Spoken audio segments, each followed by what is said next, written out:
What if everything you held dear was suddenly gone? Would you still find peace in the chaos? Meet Lena, a young artist living in a quaint neighborhood that feels like a world apart. Each morning she unveils her easel to the sun, painting vibrant scenes that breathe life into the canvas, an expression of her dreams, her hopes. Every brushstroke is a testament to her joy. But with every joy comes vulnerability. One fateful day, disaster strikes. A storm sweeps through her community, leaving behind not only the wreckage of her home, but also the shattering of her spirit. As she stands among the remnants of her life, the vibrant colors of her palette seem to fade into the grays of despair. In this bleak moment, Lena feels as though she's lost everything. The storm stole not just her possessions, but the very essence of who she is. Yet, what if this moment of loss became a doorway to a deeper understanding of herself and the world around her? As days turn into weeks, Lena faces an unrelenting tide of grief. Her mind battles against despair, whispering to her that she is nothing without her art, that her identity is forever marred by loss. Yet, as she walks through the ruins of her life, she begins to recall the teachings of the Stoics, those ancient philosophers who spoke so profoundly about the nature of adversity. Marcus Aurelius in his Meditations wrote, "You have power over your mind and not outside events. Realize this, and you will find strength." The words begin to echo in Lena's heart. She feels a flicker of defiance against her situation. Here lies the essence of her struggle, not in loss of her belongings, but rather in the way she chooses to respond to what has been taken from her.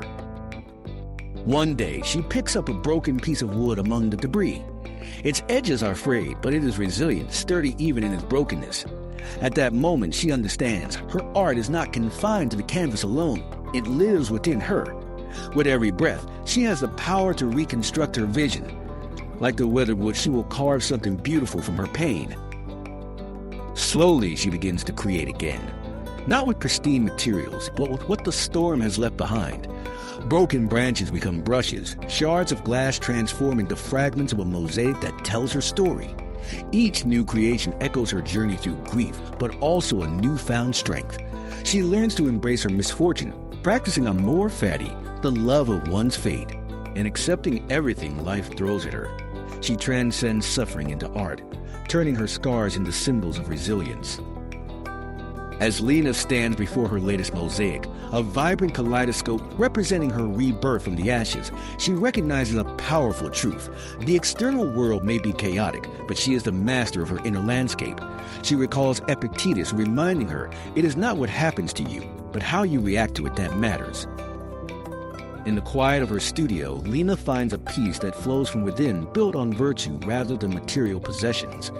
She is more than her possessions. She is a survivor, an artist, a thinker. The storm may have taken her art supply, but it could never take her spirit. Reflecting on her journey, Lena understands this. True strength doesn't come from what we hold in our hands, but from what we harbor in our hearts.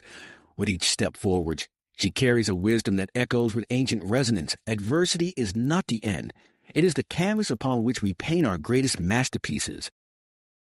So I ask you, as you face your own storms, how will you respond?